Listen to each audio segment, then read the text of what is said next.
قاطی هستن و توی محله ها رفت آمد دارن و تقریبا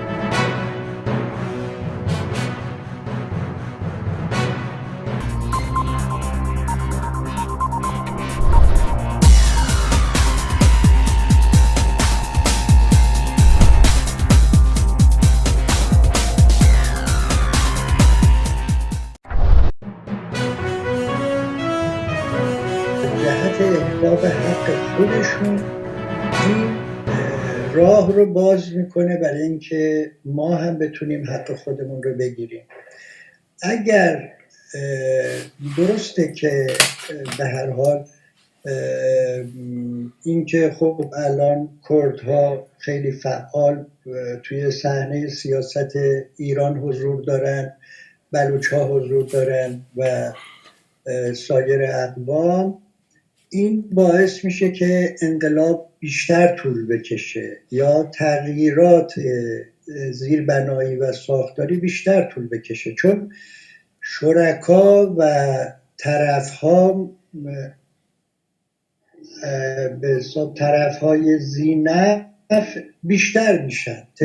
هر چقدر توی یه قراردادی یه توافقی، حالا چه قرارداد یا توافق اجتماعی یا غیر اون باشه، هر چه تعداد طرفهای ذی‌نفع بیشتر بشه به توافق و تفاهم رسیدن طبیعتاً بیشتر طول میکشه.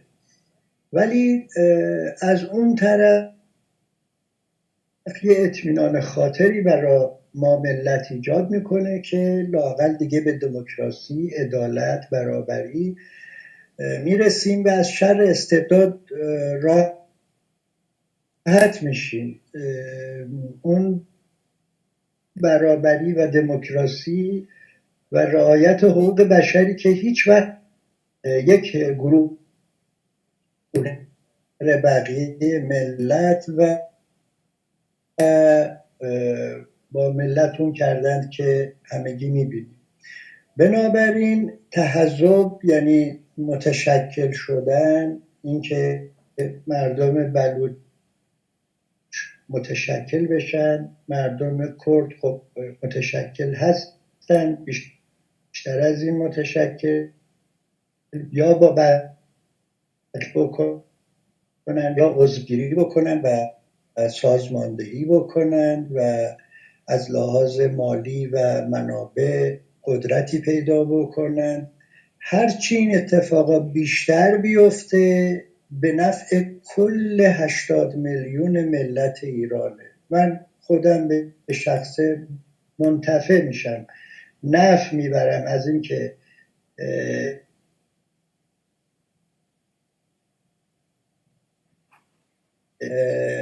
آرا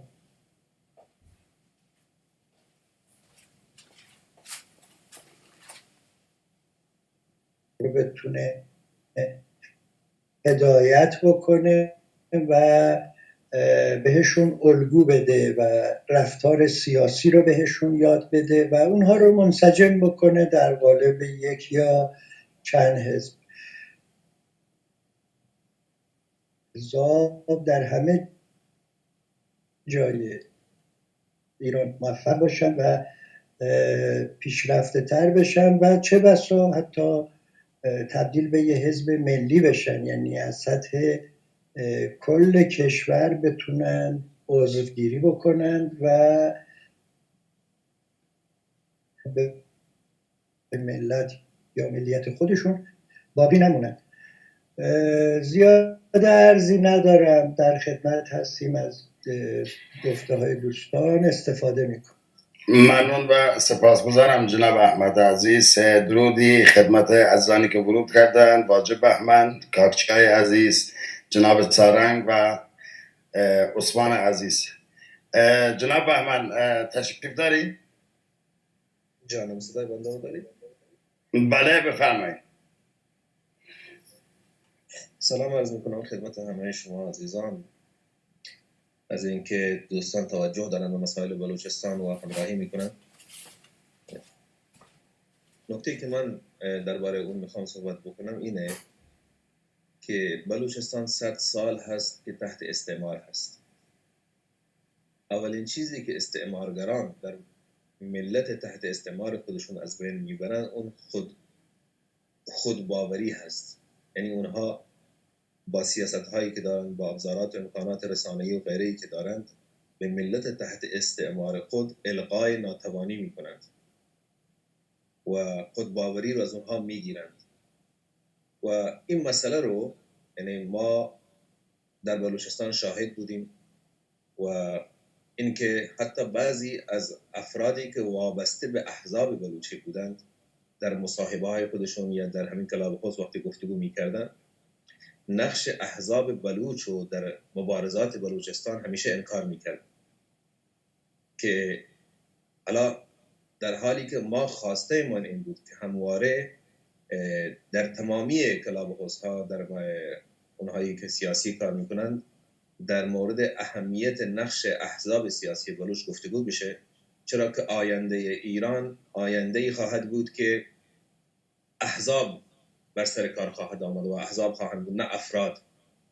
و همونطور که ما شما میدونیم که در کشورهای خارجی در پارلمان‌ها بر سر دولت افراد بر سر کار نمیاد، افرادی که از طرف احزاب معرفی میشن، توانمندهای افراد توانمند، اونها بر سر قدرت میان، کرسی پارلمان‌ها یا دولت رو بر عهده میگیرن.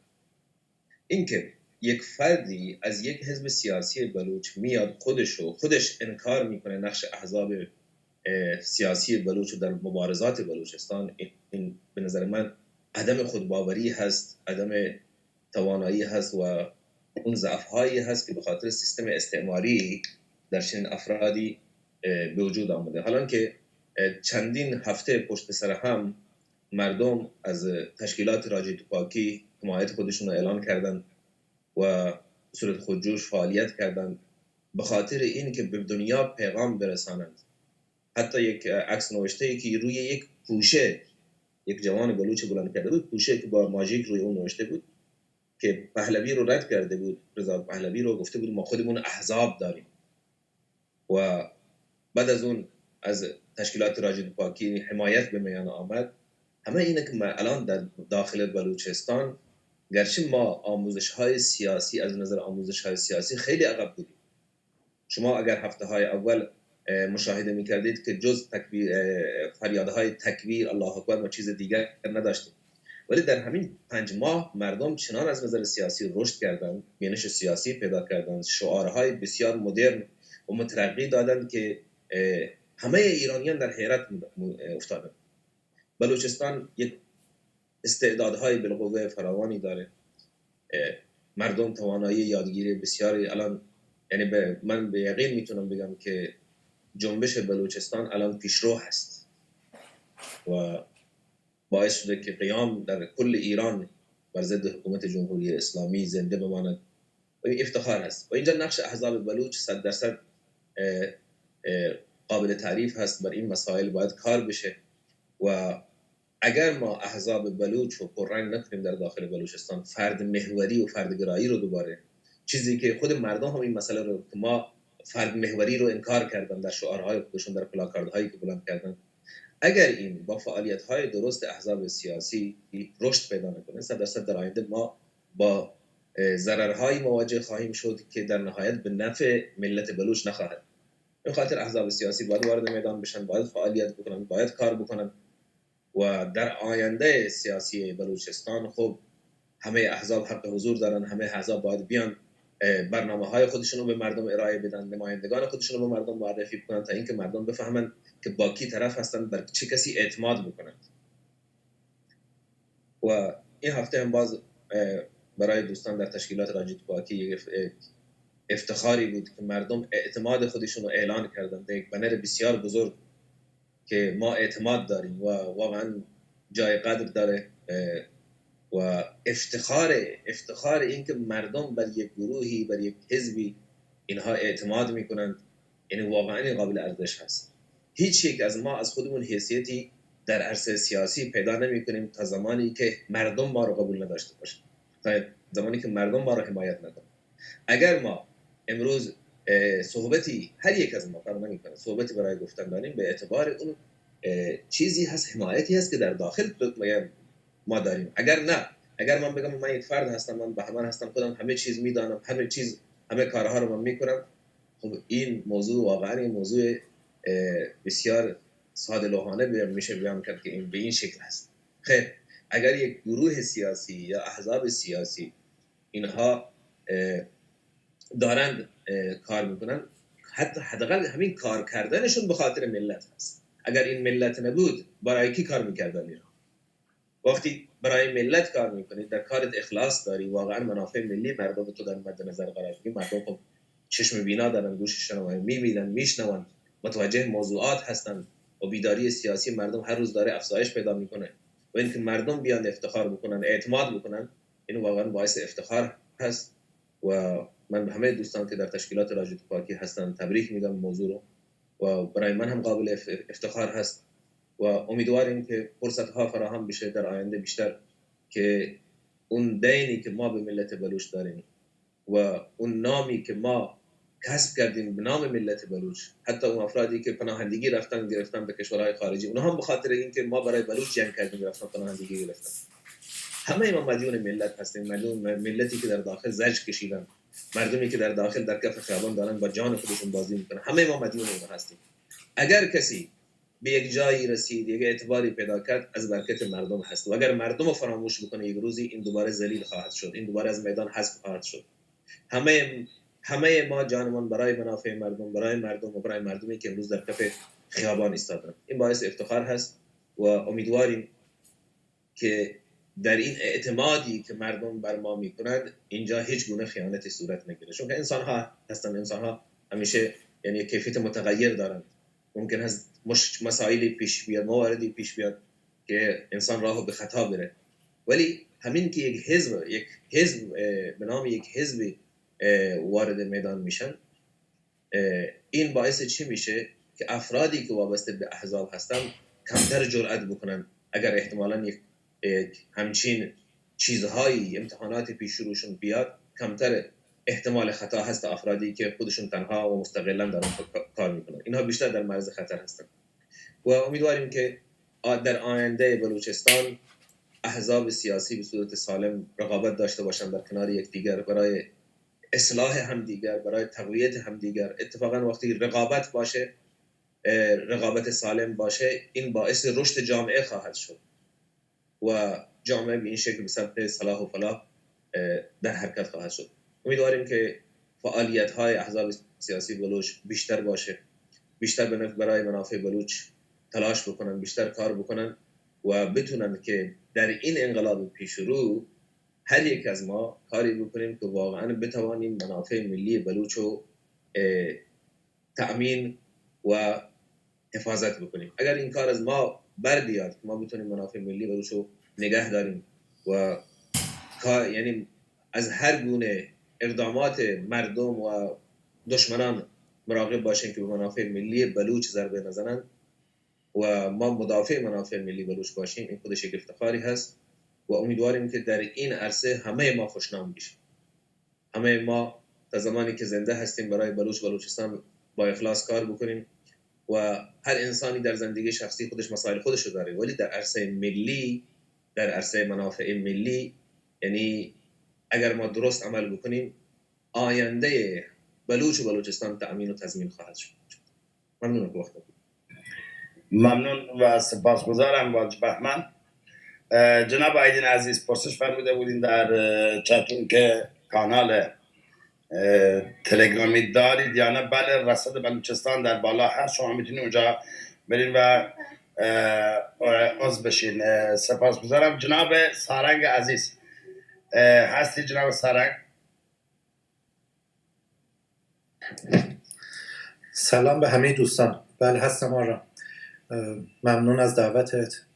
من خیلی حرف خاصی نداشتم در مورد تیتر، فقط خوشحال شدم که به هر حال اینجا دوست داشتم باشم پیش شما و حالا اگه اجازه بدی یه نکته خیلی یکم بی ربط هست به تیتر ولی بگم. من خیلی خوشحالم میبینم این بیداری در بین ملت ها زیاد شده. و امیدوارم که این بیداری منحصر به فقط درون ملت نباشه، ملت ها هم با هم متحدتر بشن و این خیلی کمک میکنه ما بتونیم در مقابل این فاشیزمی که فعلا وجود داره توی این منطقه بتونیم فائق بیایم و به زیرش بکشیم و بتونیم اون به مسیری که لازمه بریم. هر ملتی حق تعیین سرنوشته شد.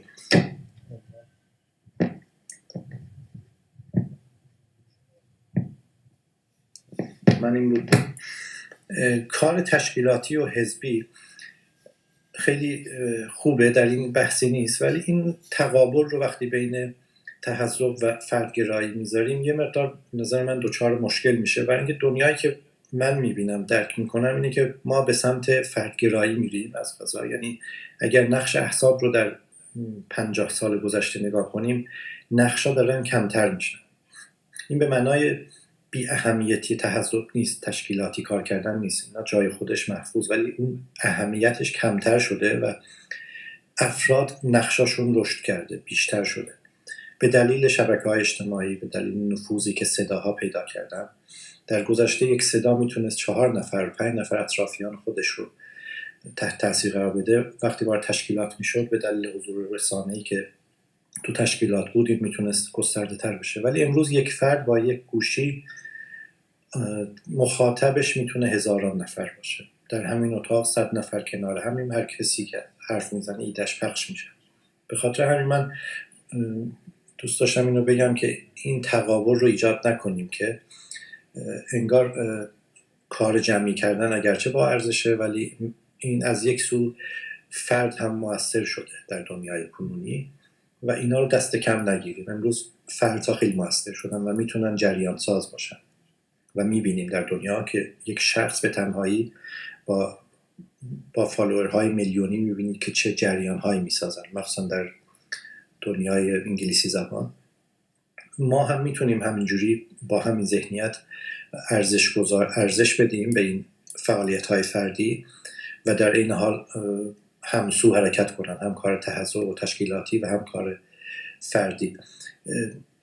مزیت دیگه‌ای که کار فردی داره اینه که میتونه احزاب رو، چون توان زیادی داره، میتونه جلوی انحرافات در حزب‌ها رو بگیره، جلوی یک نوع دیکتاتوری در احزاب. چون وقتی شما احزاب رو جدی بگیرید، تمام نیرو رو به احزاب نسبت بدید، اگر اشتباه بکنن اون هم دوباره یک خطایی میشه. بنابراین تکثر احزاب خود یکی از روش‌های ایمنسازیه که جلوی مسیرهای اشتباه رو بگیرن و الان افراد هم اضافه شدن به این تکثر و اون رو در واقع گسترده تر کردن. شما نقدی که از طرف یک فرد مستقل از میتونه بیاد خیلی ارزشمنده، برای اینکه میتونه بی‌طرف قضاوت کنه، ولی وقتی شخصی عضو یک حزبیه میتونه قضاوت‌های بایاسدار و پیش‌داوری‌هایی داشته باشه و اون در بهبود وضعیت خیلی کمک نخواهد کرد. به خاطر همین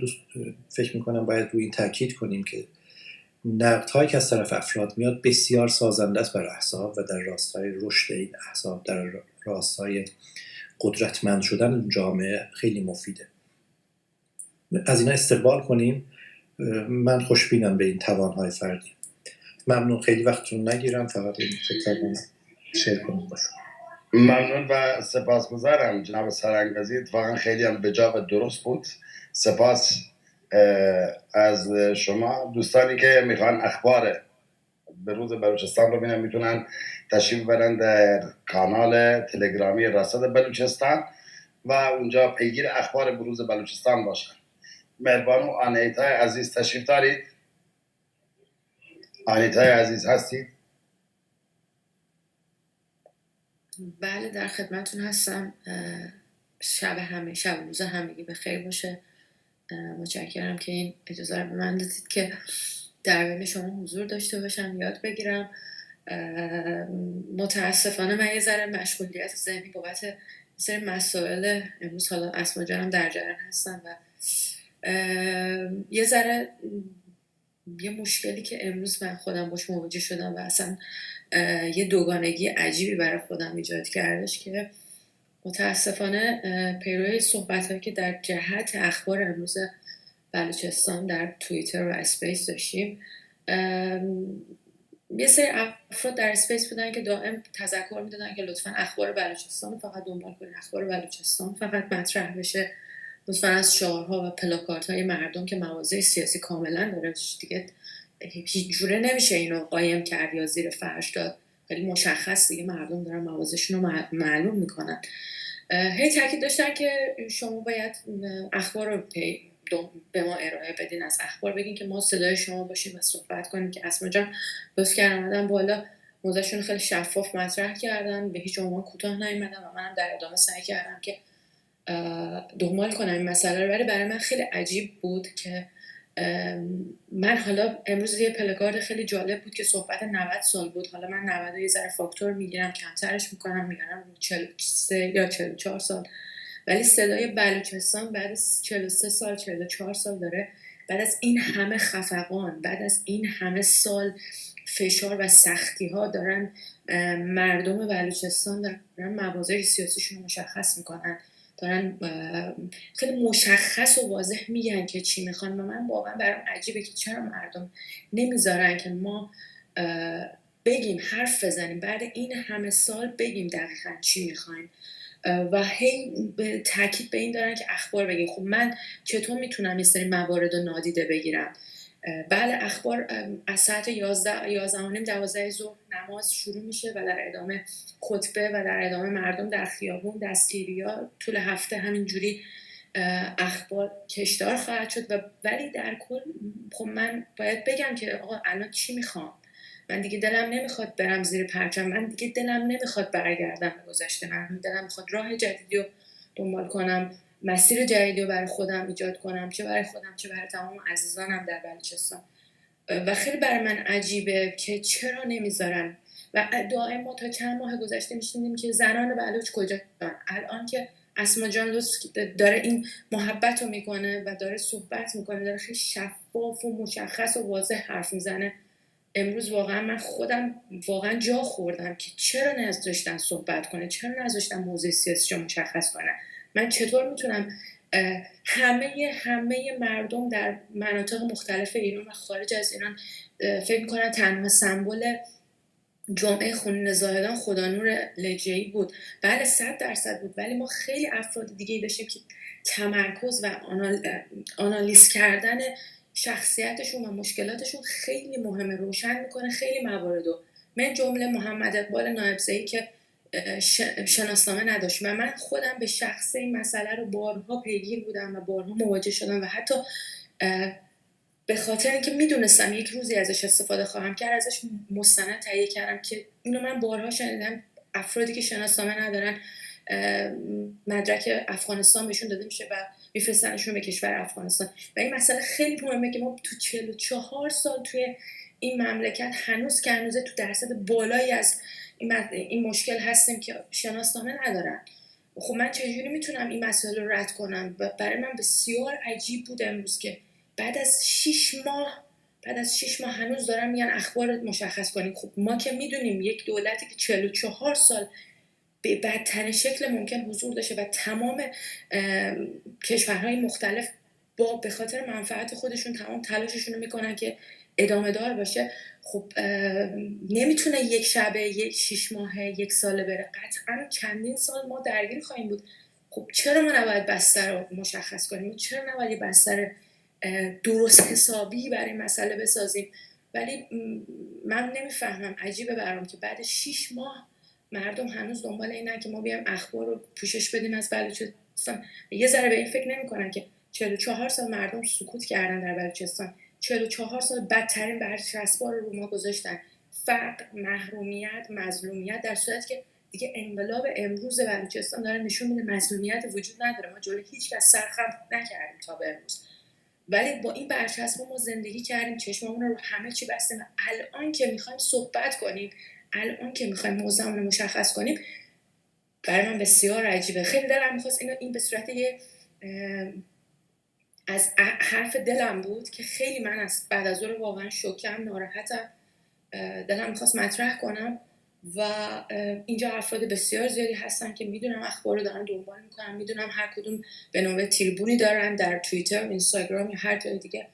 ازتون میخوام اگه با همچین مواردی مواجه میشین لااقل یه کامنتی توی این مسئله در مورد این مسئله بذارین که اجازه بدن ما هم صحبت کنیم. تا قبل چند ماه گذشته میگفتن کجا زنان بلوچ، حالا که یک اسما بلند شده داره صحبت میکنه به هر طریقی با وجود سانسورهای مختلف داره موضع رو مشخص میکنه، باز هم خود مردم عادی اجازه نمیدن. این خیلی این اصلا واقعا جای سوال داره، جای علامت سوال و علامت تعجب داره. همین دیگه. من بسیار خوشحالم از اینکه در بین شما هستم. ممنونم ازتون که این فرصت دادیم حرفمو مطرح کنم. یاد میگیرم و قطعا استفاده میکنم. فعلا ممنونم.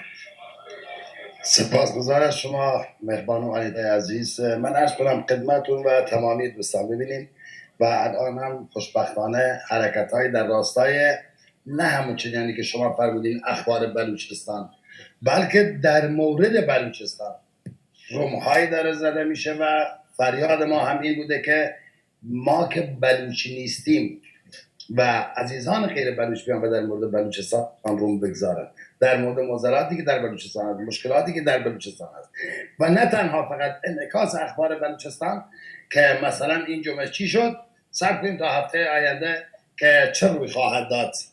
و خوشبختانه همونجوری که شما فرمودین نه تنها اسمای عزیز بلکه اسماهای زیادی هستن امروز که صدای شیرزنان بلوچستان هستن و این باعث افتخار هست و ما هم باید سعی کنیم به نوبه خودم پشتیبان این عزیزان باشیم و اجازه بدیم که بیان و صحبت کنن، اجازه بدیم بیان و صحبت کنن و سپاس از بودن شما مهربانی عزیز. جناب محمد عزیز هستید؟ بله هستم. درود بر شما. بفرمایید. دوستان عزیز درود میفرستم به تک تکتون و استفاده کردم از صحبت به اصلاح رفقایی که قبلتر صحبت کردم. علت این که ما بت نسازیم، علت این که مردم بلوچ، مردم زحمتکش بلوچ طی این 5 ماه اینجوری درخشیدن و قهرمانانه در خیابان ایستادن و دارن براش در واقع چیزش هم میدن دیگه، مالیاتش هم میدن دیگه، خون میدن. علتش بایستی در دهها و صدها ظلم و ستم شدیدی پیدا بکنیم که بر این مردم رفته، بر این خلق رفته، مثل کردها که البته در مورد بلوچها شاید این ستم شدیدتر هم هست به دلیل اینکه عقب نگه داشته شدگی بلوچستان از کردستان هم بدتره، یعنی وضعیت اقتصادی اونجا بدتر هم هست. خب بایستی این مبارزات که اینجوری چشم و چراغ کل ایران شدن و مایه افتخار، بایستی جای خودش رو در پلتفرم ها و در منشورها پیدا بکنه. این منشوری که 12 گانه هست یه اشاره‌ای کرده به رفع ستم ملی، اون تا نرفته توی جزئیات. بایستی الان دیگه بر اساس همین، یکی از دوستان فکر کنم آرام گفت که این 5 ماه کلی از لحاظ آگاهی مردم بلوچستان، یعنی زمین و آسمان فاصله، چون در دوره‌های انقلابی هر روز به اندازه 1 سال آدم‌ها چیز یاد می‌گیرن. علتش اینه که مردم بایستی هم آگاه تر باشن و علتش اینه که از همون شعارهای اولیه‌ای که اشاره شد الان می‌بینیم که رادیکال ترین شعارها در بلوچستان سر داده میشه و بلند میکننش. منتها این بایستی جای خودش رو اگه میخوان در واقع به نتیجه خودش برسه این فداکاری ها که توده های زحمتکش مردم، کارگر، زحمتکش، زن، مرد بلوچ دارن، از خودشون در واقع فداکاری نشون میدن. اگه میخواد به نتیجه خودش برسه و به هدر نره، بایستی ترجمه بشه از لحاظ سیاسی به خواستهای این مردم.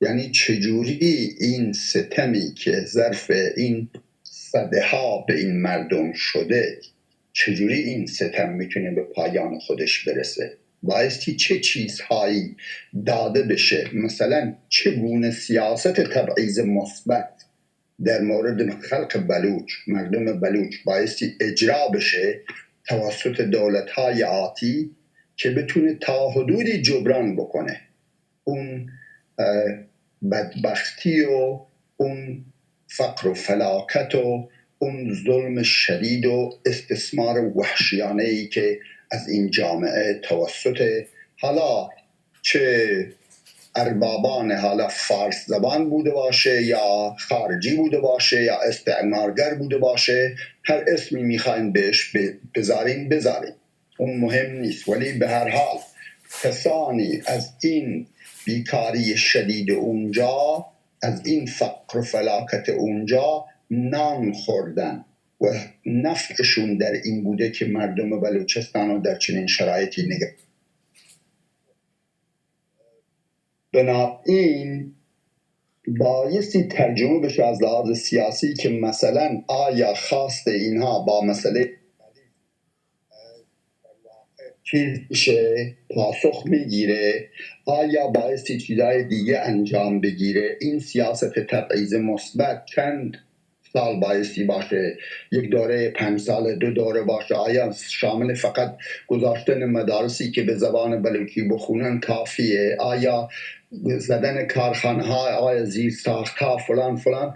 بایستی ترجمه بشه به این در نتیجه این فداکاری ها پاسخ میگیره، وگرنه در واقع به جیب کسای دیگری رفته. بله، یک اشاره هم بکنم، صحبتایی شد بر این که من متاسفانه این حزبی رو که الان اسمش اومده در تیتر نمیشناسم، در نتیجه نمیتونم قضاوت بکنم.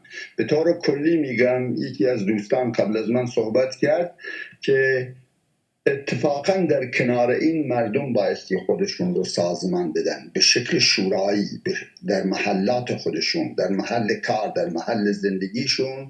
مردم بایستی خودشون رو سازمان بدن به طور مستقل از هر حزبی، مستقل از دولت، مستقل از هر شخصیت بنامی. هر کسی هست، مردم بایستی خودشون، چون خودشون درد خودشون رو میشناسن، در محل خودشون، در شهر خودشون، در روستاشون بهتر از هر کسی و در نتیجه دواشم بهتر از هر کسی میشناسن. و اگه خودشون رو سازمان بدن، در اون صورت نمیتونن دیگه کسی سوء استفاده ازشون بکنه و از خواسته ها و از فداکاری هاشون بکنه. و بیش از این دیگه نمیخوام وقتتون رو بگیرم. متشکرم، گوش میدم. ممنون و سپاسگزارم جناب محمد عزیز. جناب امیر واجه امیر بلوچ هستی؟ سلام و درود خدمت شما و همه عزیزان. من گوش میدم آرامش عزیز. خواهش میکنم، در خدمت هستم. جناب آیدین عزیز. با احترام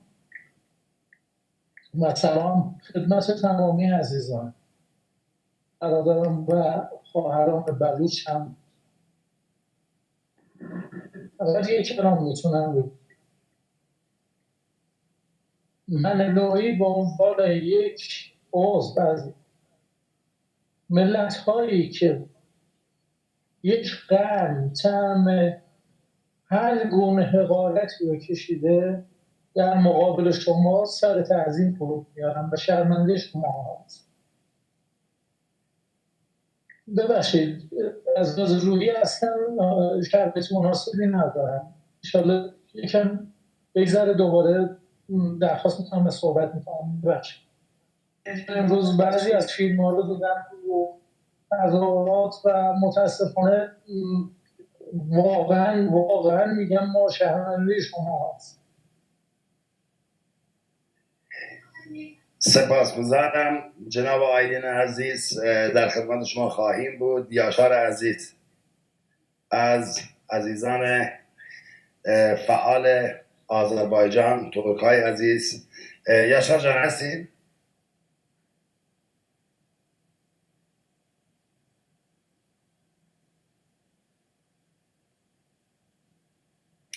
جناب حکیمپور هستین؟ یاشار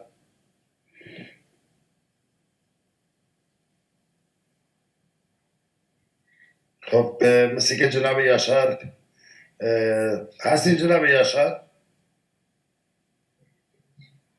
صداتون منعقد نمیشه. جناب یاشار اگر یک ورود خروج بکنین در خدمتون هستیم.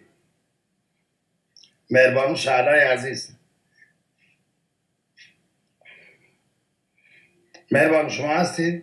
سلام، من شلاله هستم. شلاله عزیز پوزش میخوام، بفرمایید. صدا زیاده، حرف خاصی ندارم، اومدم حمایت کنم و امیدوارم روزی برسه که واقعا تمام اونایی که تو کلاب هستن این ضرورت اینو بدونن که چقدر مهمه اگر میخوان به هدفشون برسن، اگر میخوان یه آینده مملکتی داشته باشن که دموکراسی توش باشه، اولین قدم اینه که حمایت کنن ملت‌هایی رو که تحت ستم بودن، ضعیف بودن ولی خب مهمتر از اون این هستش که خود همین ملت‌ها بیدار بشن و پای خودشون وایسن و این اتفاق داره میفته. خیلی خوشحالم. سالیان سال بود که صدای ملت مظلوم بلوچستان به گوش کسی نمیرسید و همچنین کردستان. خیلی افتخار میکنم با شما و خودهای عزیز که اینقدر دارین حقتون رو میشناسین و رو پای خودشون بایستادین. ما هم حمایتتون میکنیم به امید اون روز که اون دوستانی که وقتی که کمک احتیاج دارن اینجوری برادر خواهر هموطن میگن به شما، الان هم همینجوری پشتتون وایسن، الان که شما به حمایت احتیاج دارین، چون هممون توی کشتی هستیم. مرسی.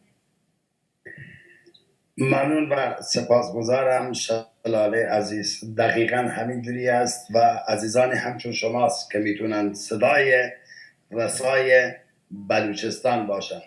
بلوچستان مظلوم نیست، بلوچستان در مقابل ظلم ایستاده و این باعث افتخار ماست. کردستان، بلوچستان و ملیت‌های تحت ستم در داخل این جغرافیا اینها مظلوم نیستند، مادامی که در مقابل ظلم ایستادن مظلوم نیستن و اینها افتخارات ما هستند و باید پشتیبانی بشه و سپاس از بودن شما عزیز. حاور لیله خوشویست. خیلی ممنونم کاغارم. عرض احترام و سلام دارم خدمت شما خانم اسما، آقای مهیم، آقای بهمن و همه عزیزان دیگه که در اتاق تشریف دارن. من مدت زیادی هم نیست، بعد چند دقیقه است که اومدم اتاق. منم دنبال میکنم چرا خبرهایی که در سیستان و بلوچستان هست، اما من فکر میکنم یه آقای بودن، نمیدونم آقای امیر بودن، آقای نمیدونم، یک آقای بودن، چون گوشی کنارم نبودین که صحبت میکردن در مورد این و شوکه شدن از عکسایی که در سیستان بلوچستان دیدن. من اتفاقا از این صحبت شما شوکه شدم. چرا؟ مگه ما تو وسط انقلاب جنجیان آزادی نیستیم؟ مگر در وسط انقلاب زن زندگی آزادی نیستیم؟ مگه اون اتفاقایی که داره در بلوچستان میفته، بلوچستان همون کردستان دومی هست که امروز رسید به بلوچستان. زن زندگی آزادی از کردستان شروع شد، کشتار شد، مردم کرد جنگیدند از کردستان به شهرهای دیگه از بلوچستان تا تمام ایران رو گرفت، بعد رسید به دنیا. شعارش صدا رو شنیدن. حالا تو این موقعیت شروع کردن به قلع و گرفتن، دزدیدن، تو خیابون کشتن، تجاوز کردن. هزینه سنگینی داره میده کردستان. امروز رسید به بلوچستان. مثلا تعجب نکردم. حالا ما بدتر از اینش هم خواهیم دید. اگر هممون با هم نباشیم، پشتیبانی خیلی خوبه، خیلی اینه که همه کنار هم و پشت هم باشیم، یا حداقل در جای خودمون برای حق خودمون داریم مبارزه میکنیم. من چقدر خوشحالم واقعا کردستان داره برای حق خودش صدا میزنه، تلاش میکنه. امروز بلوچستان داره برای حق خودش تلاش میکنه، در برابر این ظلم ایستاده. این پیشرفتگی از اون شعور سیاسی رو منظورم هستش به خوبی داره میرسونه. من امیدوارم حتی این جلو افتادن و این فهم و درک شعور سیاسی باز همه ایران رو مبتلا بکنه یک مقدار از اون محافظه کار بودنمون به نسبت بعضی جاها، ترسو بودن بعضی جاهای دیگر، یا اصلا بگیم شرایط اون منطقه، اون جغرافی متفاوته، دیگه برسن به یک نتیجه‌ای که دیگه امنیتی تر از کردستان و بلوچستان شما سراغ دارید که باید چه اتفاقی بیفتد که نکند اون اتفاق بیفتد. دیگه چه چیزی مونده؟ داره ما دستای خالی مقابل ایستادن. دیگه بدتر از این نمیشه و گزینه بعدی وجود نداره که بگیم از ترس اون نمیتونیم، مگر اینکه واقعا یا محافظه کاری باشه، یک جای دیگر یک نفع دیگری داشته باشن که نمیتونم حالا، یا به اون سیاست دیگری رو اتخاذ میکنن. اما با این که هممون یکی نشیم، یکی کم میشیم. کردستان دارن میگیرن میکشن، در بلوچستان امروز باز این آب خوردن میگیرن میکشن. کجا باید کنار هم، چطور باید بایستیم؟ پشتیبانی مجازی به درد نمیخوره. خوبه یک همدلی هم بکنه، اما جواب اون پدر و مادری که بی بچه مونده، اون پدر و مادری که شناسنامه نداره، اون بچه که بی پدر و مادر نمونده و تو خیابون، در خود بطن این انقلاب هست، راستش کمک آنچنانی نمیکنه. چرا دروغ بگم؟ کمکی نمیکنه. به این راحتی میشه که دارم مصادرش میکنم به نام یکی دیگه، خون میده کسی دیگری داره نفعش رو میبره. قشنگ باز دو شقه شده رو داریم میبینیم. اگر ادعای اینو نداریم که هممون برای آزادیمون میجنگیم، برای آزادیمون داریم تلاش میکنیم، کجاییم؟ چرا هممون یه سازی میزنیم؟ این ساز چطور باید هم نوا باشه، یک ساز باشه با یک صدایی؟ اگرم نمیشه حداقل قدم به قدم کنار هم بیستیم. چطور میشه یک هیولایی به اسم جمهوری اسلامی رو از جلوی پامون برداریم؟ من واقعا نمیدونم. شما بگید چه کاری باید بکنیم.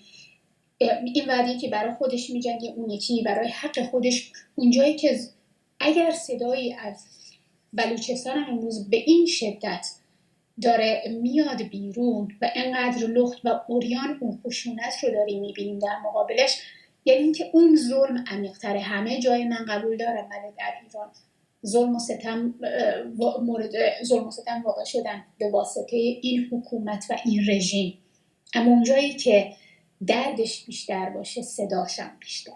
الان شما خودتون کلاهتون رو قاضی بکنید کجا صداش بیشتره، کجا هم دردش بیشتره. و اگر